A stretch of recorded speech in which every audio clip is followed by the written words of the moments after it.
Nagsimula ang lahat sa eskwela, nagsama-samang 12 sa kalokohan at sa tuksuhan, hindi maawat sa isa't isa.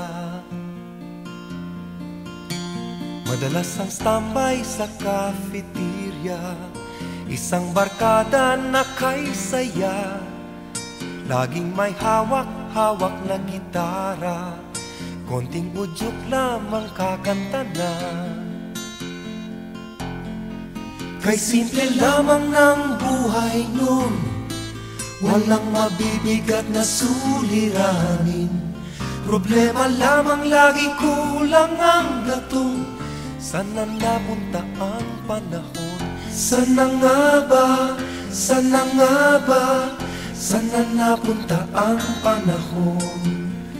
Sana nga ba, sana nga ba, sana napunta ang panahon. Sa unang ligaw kayo'y magkasama, magkasabwat sa pambobola. Walang sikreto kayong tinatago, o kay sarap ng samahang barkada.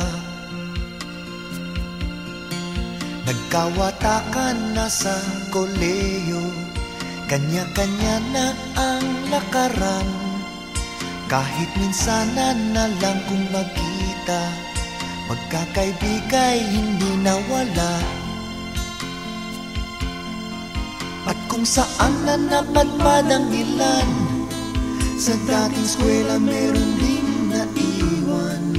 Meron pang ang mga ilang nawala na lang, nakakamiss ang dating samahan. Sana nga ba, sana nga ba, sana nga ba si Miko ngayon? Ano nga ba, ano nga ba, ano na nga bang pangalan nun?